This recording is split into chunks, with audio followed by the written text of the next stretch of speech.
But ఎక్కడ lights అనేవి use చేయకుండా చాలా బేర్ మినిమం యూనిట్ కూడా రెగ్యులర్ గా సినిమా యూనిట్లు అంటే ఒక 100-150 మంది ఈజీగా కనపడతారు.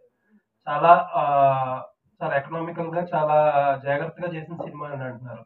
ఆ ఎక్స్పీరియన్స్ ఏదైనా షేర్ చేస్తే జనాలకు ఉపయోగపడుతుంది. అదే వన్స్ అగైన్ ఇది బాబా మాస్టర్ చెప్పినట్టు 3 songs 2 days చేసినట్టు నేనేం అది గొప్పగా అనుకోవట్లేదు. అండ్ నేను 33 days ఈ సినిమాలో షూట్ చేసింది అని కూడా నేను గొప్పగా అంటలేదు. ఐ డెఫినెట్ థింక్ ఎక్కువ కొంచెం టైం అవసరం ఉండేది. బట్ నేను నేను ఐఎమ్ ప్రాక్టీసింగ్ కార్డియాలజిస్ట్. నేను వర్క్ చేయకపోతే ప్రాక్టీస్ చేయకపోతే I don't have money to make films. So నిజంగా చేయాలంటే నేను 2 months పెట్టుకున్నాను. అనుకోకుండా ప్రీ ప్రొడక్షన్ ఎస్పెషల్లీ ఆ ఫైర్ సీన్ ని ఎట్లా డీకన్స్ట్రక్ట్ చేయాలి, అది ఎలా షూట్ చేయాలి, నా దగ్గర ఉన్న టైం, నా దగ్గర ఉన్న బడ్జెట్, సేఫ్టీ, అది that actually almost took 3 or 4 weeks. ఒక ప్లాన్ వస్తాయి, కొంతమంది మినిచర్స్ గా చేయమన్నారు, కొంతమంది విఎఫ్ఎక్స్ చేయమన్నారు. బట్ ఆథెంటిసిటీ పోకూడదు. And of course we have to respect trees కాబట్టి we're not supposed to burn trees. ఆ ట్రీని కాపాడుకుంటూ ఆ ఆథెంటిసిటీ పోగొట్టుకోకుండా like without losing that authenticity, అది బ్రేక్ డౌన్ చేసుకుంటానికి promise made me lose almost 3 to 4 weeks. So I only had అది లక్కీగా జాబ్ ని కొంచెం పోస్ట్పోన్ చేసి I had 1 month. I only had 33 days. So దాంట్లో I had to do what I had to do. So అని అది నేనేం గొప్ప అనుకోవట్లేదు. బట్ మీ చేసాము. ఇప్పుడు దాకా వచ్చిన ఫుటేజ్ యాక్చువల్లీ ఇంకా కొంచెం ఫుటేజ్ కూడా ఉంది. అది ఇట్లాంటి కథలు కూడా మార్కెట్ వైజ్ నుంచి కొంచెం ప్రెషర్ ఉంటుంది. 2 hours కన్నా ఎక్కువ ఉంటే ఎవరు చూడరు, కొత్త వాళ్ళు కదా. లైక్ అది ఈ 3 సినిమాలతో ఇప్పుడు one thing I can change కొంచెం ఆ కొత్త వాళ్ళు ఎవరు చూడరు అని ఒక్క మాట కొంచెం చేంజ్ అయితే మీడియాలో, ఐ రియలీ ఫీల్ మనకి కొత్త టాలెంట్ వస్తుంది. పెద్ద పెద్ద సినిమాలో స్పేస్ ఉండదు, ఎవరు like it won't be affected. But ఈ ఆపర్చునిటీస్ బయటకు వస్తే, ఇట్లాంటి టాలెంట్ బయటకు వస్తాయి, ఇట్లాంటి ఎక్స్పెరిమెంటల్ కథలు బయటకు వస్తాయి. అండ్ యాజ్ ఇన్ హోల్ మనం బెనిఫిట్ అవుతాము. సినిమా అనే ఒక ఆర్ట్, కళ అనే ఒక ఆర్ట్ గ్రోత్ అవుతుందని నాకు నేను. సో ఆ 33 days అనేది I'm not saying it with any type of pride. That's all I had. And లైఫ్స్ అవన్నీ తప్పకుండా వాడాము. ఎందుకంటే as you saw, there's quite a few night scenes. Night scenes are చాలా ఎక్స్పెన్సివ్. ఎందుకంటే నైట్ బత్తాస్ అన్నా, లైట్స్ అన్నా, కాల్ షీట్స్ అన్నా, ఇట్స్ వెరీ ఎక్స్పెన్సివ్. సో అక్కడ తప్పకుండా lights వాడాం.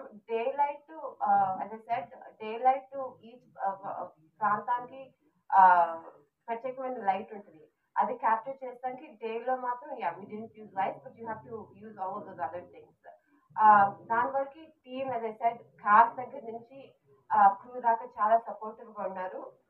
Challenges we face are natural based on time and resources, money and ఊర్లో చేస్తున్నాము sync sound. So those are the challenges that we had. And also because as a director నాకు performance వచ్చేదాకా next take వెళ్ళాం. So how many time పాపం ఒక గడ్డి మామ దగ్గర సీన్ కి న్యాచురల్ రియాక్షన్ కావాలని పాపం అందరినీ రాతో కొట్టాల్సి వచ్చింది. నాట్ ఆన్ హర్ ఫేస్, ఆ రియాక్షన్ కోసం. అండ్ పాపం అది రామకృష్ణ దగ్గరికి వచ్చేసరికి 30 takes కన్నా ఎక్కువ వచ్చేసారు ఛాలెంజ్ సీన్ లో. So at the same time ఆ part of me doesn't want to compromise on the take. And మీరు చూసారు కదా పర్ఫార్మెన్సెస్ మాత్రం కంటిన్యూ. సో ఫైనాన్షియల్ సక్సెస్ఫుల్ అయినా అవ్వకపోయినా cinema at the end of the day వీళ్ళు పర్ఫార్మెన్సెస్ గుర్తు పెట్టారు ఆడియన్స్ అని నాకు ఒక ప్యూర్ సాటిస్ఫాక్షన్. సో ఒక అకాడమిక్ క్వశ్చన్, కంచరపాలెంకి ఎంత ఖర్చు పెట్టారు, దీనికి ఎంత ఖర్చు పెట్టారు? అది నేను just to understand how things have changed అండి. డెఫినెట్లీ కంచరపాలెం ఇప్పుడు చేస్తే I think it would be at least 3 times the budget of what I spent. And ఇది దీని ధరకు వచ్చేసరికి definitely I spent more than 3 times budget Kancharapalem for sure. But it's okay. As I said, దీంట్లో choreograph dances ఉన్నాయి, special effects ఉన్నాయి. ఆ bike effect అది మేము విఎఫ్ఎక్స్ చేయలేదు, we did that naturally. Fire scene is expensive, and stuntmen unnaru. These are all things that are naturally expensive because we, of course, we respect the unions and we use unions. అది ఏమి కంచరపాలెం లేదు, యువవ్యూహం కూడా లేదు.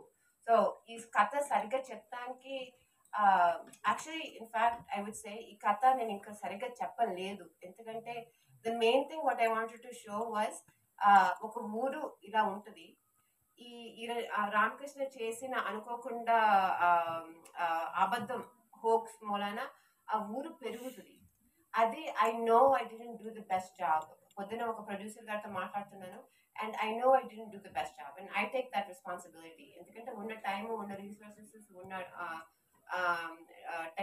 టెక్నికాలిటీస్తో there's only so much I can do. So ఎక్కువగా మన రామకృష్ణ గారు అది ఆ last సీన్లో చెప్పుతాడు, and I think he did a brilliant performance. నేను స్క్రీన్లో ఆడియన్స్ చూస్తుంటే ఎవరు సీట్లో నేను చెప్పలేదు, వెళ్ళలేదు. అండ్ ఒక పెద్ద యాక్టర్ ఆయనకి చెప్పారు ఎంత బాగా పెర్ఫార్మెన్స్ చేశారంటే ఆ డైలాగ్లో. సో అది ఆయనతో చెప్పించాను. బట్ ఐ నో ఇది this is my first film as a director. నేను అనుకున్న దానికి, నేను అచీవ్ చేసిన దానికి నేను I think 60%. But one thing I will definitely stand by is performances మాత్రం I think they did a great job. So దానికి నేను తప్పకుండా I'll be proud of it. Thank you అండి. Looking forward for your next project. Yeah. Praveena garu here అబ్బా hi. Hi. ఆ సినిమాలో Singh sound use చేశారు కదా, అవును, ఇక్కడ నాగార్జున ఉన్నాడు ఇక్కడ. చాలా క్వాలిటీగా సింగ్ సౌండ్ లో ఇప్పటి వరకు వచ్చిన సినిమాల్లో నాగార్జున ఇది మాత్రం నువ్వే ఆన్సర్ చేయాలి. నాగార్జున ఇప్పటి వరకు వచ్చిన సింగ్ సౌండ్ బేస్డ్ ఫిలిమ్స్ లో one of the finest quality film అనిపించింది. Thank you. అండ్ ఆ సినిమాలో ఒక సీక్వెన్స్ ఉంటది, ఆ సీక్వెన్స్ లో జుత్తులు పట్టుకొని కొట్టుకుంటారు. అవును. అది ఊర్ల సైడ్ చూసి వాటర్ దగ్గర ఇలా కొట్టుకుంటా ఉంటారు. సో అవి చూసి ఇన్స్పైర్ అయ్యి చేశారా, లేదంటే చూసినప్పుడు నాకు ఎలా అనిపించింది అంటే అక్కడ సీక్వెన్స్ కి సెట్ అయ్యిందని పెట్టారు అనిపించింది? ఓ అబ్సల్యూట్లీ నాట్. సో నేను ఎంతైనా మీకు మీ అందరికీ చెప్పాను లాస్ట్ టైం కూడా, నేను సమ్మర్ నేను ఊర్లోనే పెరిగాను. సో ఇక్కడ బావిల దగ్గర బావిల దగ్గర అండ్ తర్వాత at various places I seen women fighting. వాళ్ళు చాలా దారుణంగా కొట్టుకుంటారు. అండ్ ఎందుకో they definitely go after the hair. అది మన స్టంట్ మాస్టర్ గారు నటరాజ్ గారు అది ఫస్ట్ కోరియోగ్రాఫ్ చేశారు. ఆ కోరియోగ్రాఫ్ చేసి ఇక నాకు నిజంగా అది కష్టకాలం టైం నుంచి acting and moving like it's not difference. So ఆయన ఒక్కసారి అది కోరియోగ్రాఫ్ చేసేసి ఆ సీన్ కి ఒక రొటీన్ వచ్చేసింది. And me and Satyavathi just went at it. నిజంగా చూడ ఊరు వాళ్ళు కూడా వాళ్ళకి యాక్టింగ్ ఏంటో నటన ఏంటో తెలియదు. సో నిజంగా ఇద్దరు అమ్మాయిలు ఫైట్ చేసుకుంటున్నా అనుకున్నారు. సో వాళ్ళు మమ్మల్ని వెనక్కి like they were trying to bring us back. అసలు ఆ రోజైతే ఎన్ని బ్రూజెస్, ఎన్ని దెబ్బలు తగినాయి అంటే అందరికి. తర్వాత సత్యవతి గారు ఒక చోట కొరుకుతుంది. It was real. నిజంగా చెప్పాలని నిజంగానే రియలే. So but I saw that in ఊర్లో తెనాలిలో ఒకసారి మేము మా పేరెంట్స్ తో వెళ్ళినప్పుడు గొడవలు, తర్వాత విజయవాడలో అట్లా గొడవలు నేను తప్పకుండా చూశాను. One of the iconic scene in Telugu film industry అది ఆ పర్టికులర్ సీన్. ఎందుకంటే ఊళ్ళ సైడ్ చాలా మంది కనెక్ట్ అయ్యారు. చాలా అసలు నేను మన కరీంనగర్ విజయవాడకి వెళ్తే అసలు ఆడవాళ్ళకి ఎంత నచ్చిందంటే అసలు ఐ హ్యావ్ టు సే ఆడవాళ్ళకి అయితే చాలా. నేను రాత్రి కూడా ఆర్బిట్ మాల్ లోకి వెళ్తే వాళ్ళు ఎక్కడో ఆల్మోస్ట్ 80 కిలోమీటర్స్ నుంచి వచ్చి ఆ సీన్ చాలా నచ్చిందని చెప్పారు. So audience you have to see this movie in the theatre. Okay Praveena garu, Yeah. ప్రవీణ గారు ఇక్కడ మీరు ఇందాక స్పీచ్ లో మాట్లాడుతూ చాలా ఛాలెంజెస్ ఫేస్ చేశారు, 10 years కి చాలా మారింది అన్నారు. ఎస్పెషల్లీ రిలీజ్ అని చెప్పారు 2-3 సార్లు. మీరు రానా గారు ఉన్నారు అండ్ సురేష్ ప్రొడక్షన్స్ రిలీజ్ చేసింది, మీకు కూడా రిలీజ్ కష్టాలు ఉన్నాయా ఈ సినిమాకి సంబంధించి? A independent cinema with new faces ఎవరికైనా ఉంటాయండి. ఆయన సపోర్ట్ చేస్తారు డెఫినెట్లీ. బట్ థియేటర్స్ కి ఆడియన్స్ రావాలి కదా. At end of the day ఎన్ని థియేటర్స్ ఉన్నా ఆ సీట్స్ ఫిల్ అవ్వాలి కదా. So that is challenging. Praveena garu, director గా ఇంకా చేయాలనుకుంది చేయలేదన్నారు, కానీ కాస్టింగ్ గా మాత్రం మీకు కాస్టింగ్ కి మీరు తీసుకున్న ఆర్టిస్ట్ని చూస్తే 100% కాస్టింగ్ జస్టిఫికేషన్ జరిగిందండి. అన్నం క్యారెక్టర్ కానీ రామకృష్ణ క్యారెక్టర్ కానీ అలా జస్ట్ లైక్ క్యారెక్టర్స్ లాగా బిహేవ్ చేయడం మొదలెట్టారు. మీ క్యారెక్టర్స్తో కనెక్ట్ అయ్యి మీ కథతో ట్రావెల్ అవ్వడానికి దే ఆర్ మెయిన్ పిల్లర్స్ అనిపించారు. అట్ ద సేమ్ టైం ఏంటంటే ఈ సినిమా రిలీజ్ అయినప్పటి నుంచి ఒక బిలీఫ్ సిస్టమ్ మీద మీరు ఒక చిన్న సెటైరికల్ గా సాగింది మూవీ. అట్ ద సేమ్ మనకున్న బిలీఫ్ సిస్టమ్స్ వెనకాల ఏం కథలు ఉన్నాయి అనే ఒక ఇంట్రెస్ట్ క్రియేట్ అయింది మాకు. సో ఎక్కడి నుంచి మీకు ఈ థాట్ మొదలైంది? అంటే బుల్లెట్ బాబు అనేది అక్కడి నుంచి మొదలైందా? No, actually no. I didn't. Bullet Babu అనే ఒకళ్ళు ఉన్నారని నాకు అసలు తెలియదు. సో నేను యుఎస్ఏ పెరిగిన అండ్ డాక్టర్ అయినా నేను నిజంగా ఇప్పుడు చెప్తున్నాను, నాకు నిజంగా ఒక బిలీఫ్ సిస్టమ్ ఉంది. Like I really believe whether it's God or whether it's higher power or as a doctor I see death and dying all the time. But కొన్నిసార్లు యాక్చువల్లీ చాలా సార్లు నేను ప్రిడిక్ట్ చేయింది అవుతుంది. ఎవరైనా కోమాల నుంచి వేకప్ అవుతామన్నా, లేకపోతే సివియర్ హార్ట్ అటాక్ వచ్చినాక అది నార్మలైజ్ అవుతామన్నా. So as a scientist I think even Albert Einstein said this, a real scientist also understands there's something above them. So నేనేమి ఇట్ వాస్ వెరీ డిఫికల్ట్. నేను ఎవరిని ఒక బుల్లెట్ని ఒక వస్తువుని ప్రేయర్ చేయాలని నేను చెప్పట్లేదు. అలా అని నేను చాలా ట్రావెల్ నాకు ఇంత పిల్గ్రిమేజెస్ సైట్స్కి వెళ్తూ రిలీజియస్ సైట్స్కి వెళ్తూ నాకు ఇంట్రెస్ట్, చిన్నప్పటి నుంచి ఇంట్రెస్ట్.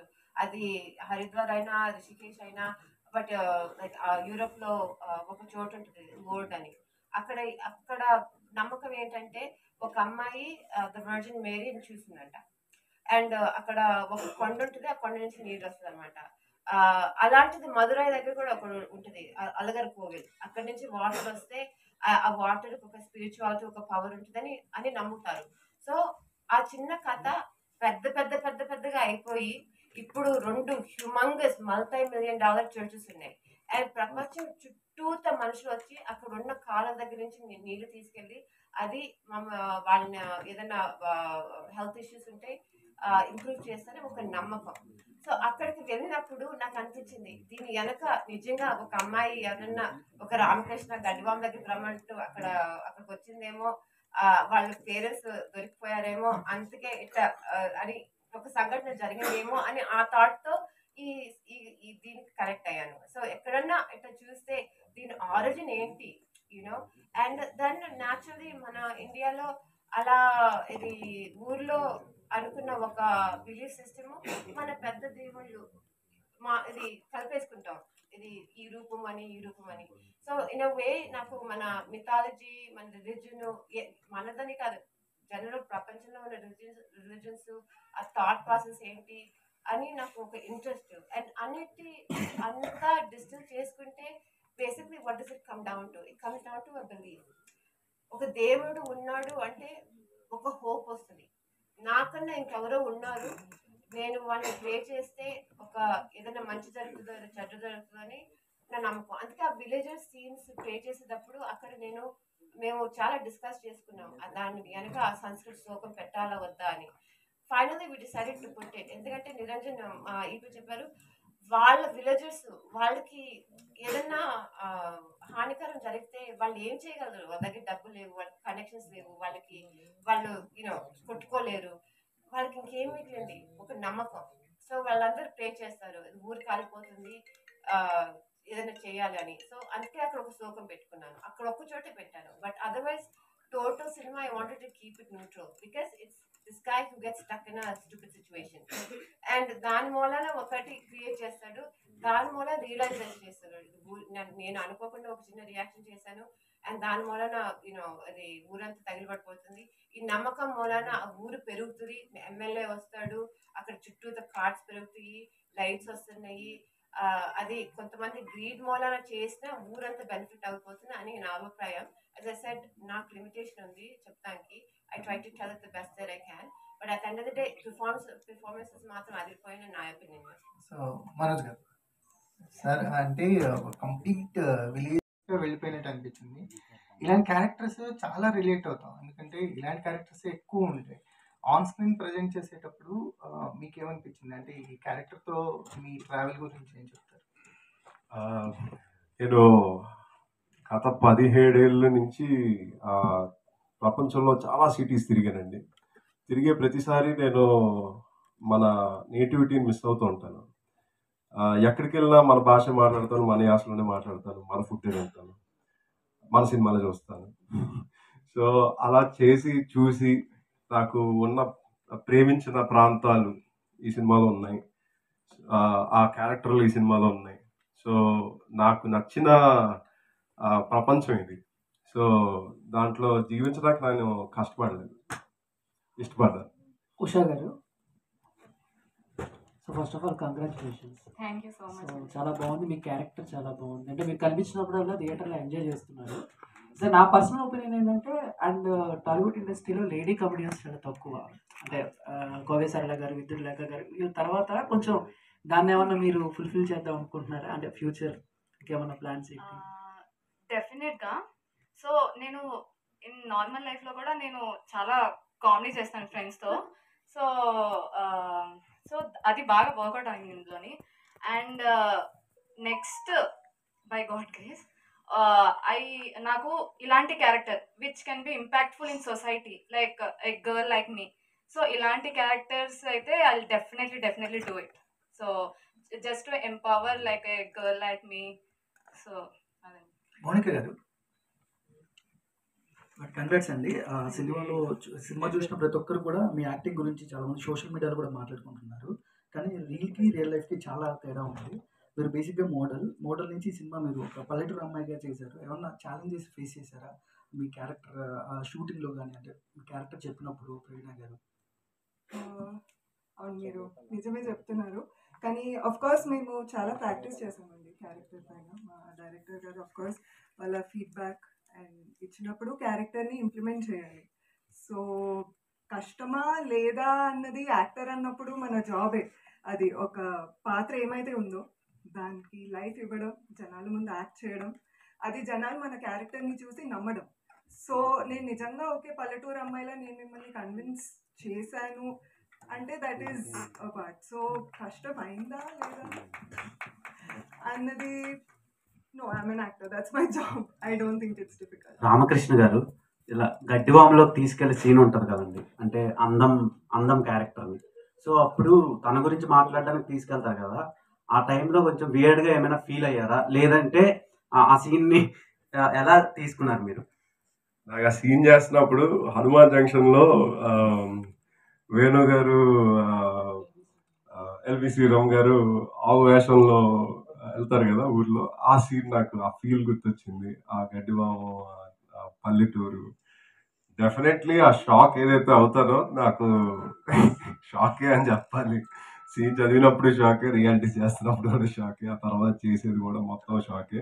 ఒక విషయం మీకు చెప్పాలండి, ఈ సినిమాలో నేను అందం క్యారెక్టర్ని ఎంత ఆట పట్టిస్తూ ఉంటానో, ఒక పాయింట్లో రామకృష్ణ అన్నాడు రియలైజ్ అవుతాడు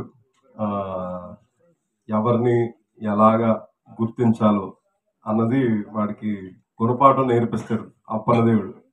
నీకు తెలిసిందే. మౌనిక గారు సినిమాకి మీకు మంచి అప్రిషియేషన్ వస్తుంది, అండ్ మీరు ఆ క్యారెక్టర్ ప్లే చేసినప్పుడు లాస్ట్కి మీకు ఒక కూతురు వస్తుంది. సో ఆ సీక్వెన్స్ మీరు ఎన్ని టేకులు చేశారు? ఆ పర్టికులర్ క్లైమాక్స్ సీన్ చాలా మంచిగా అనిపించింది.